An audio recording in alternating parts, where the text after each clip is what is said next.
Hello, my dear brothers and sisters. I hope you are all doing well and that you are feeling blessed because you are blessed. Because what the Lord has done for you and what the Lord has done for me, we cannot tell it all. We cannot count it all. God continued to manifest himself in the things visible and in the things invisible. God continued to manifest himself in what we can touch and what we cannot touch. God continued to manifest himself in the things we can taste and in the things that we cannot taste.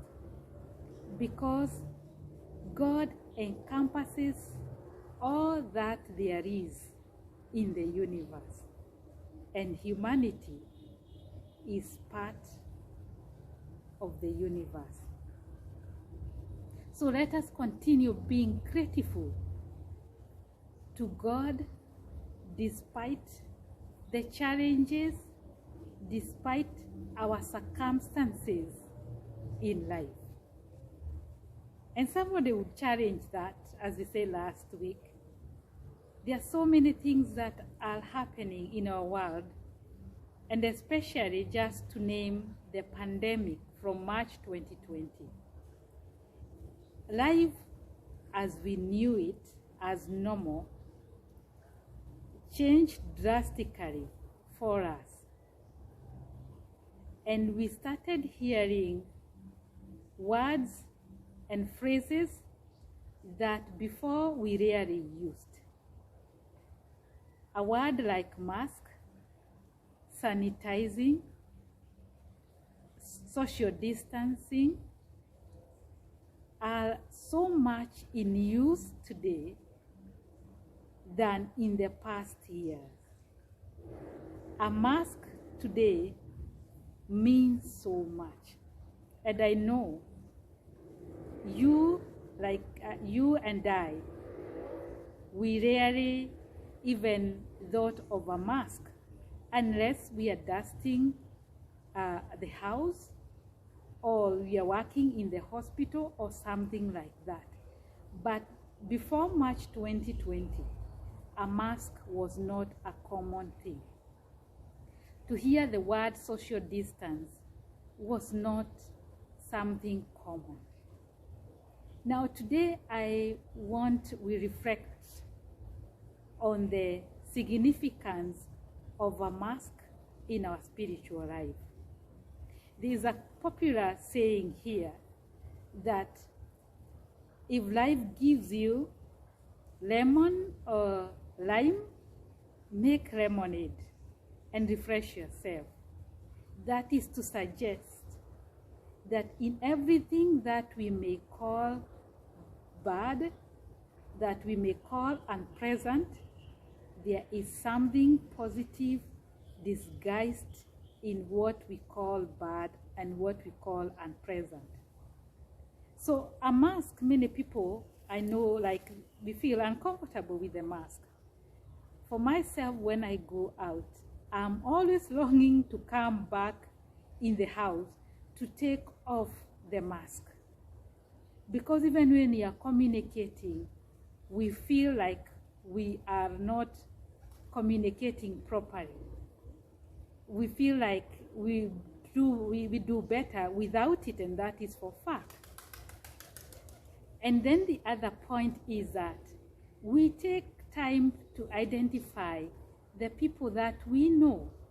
We go to church, the people we worship with, and it takes you like a back, like to say, oh God, who is that? Like we do not know people like we used to know them. So a mask covers the physical identity that people are used of identifying us with. And the mask, as we know, protects us from catching the virus, and it has been very helpful.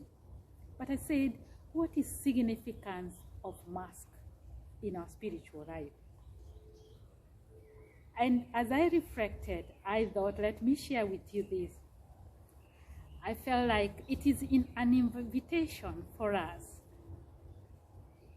that when we mask our mouth, we minimize our talk because we can't talk as effectively as before. And it takes us inward to our heart. So what that is inviting us is so that we may unmask our hearts. And what is this you and I are unmasking? There are so many things that is an individual work to check.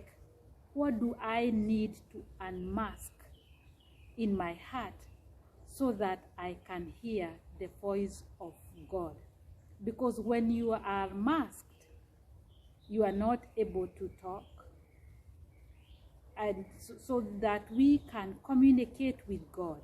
Because we cannot communicate with the world, we communicate with God who dwells within us.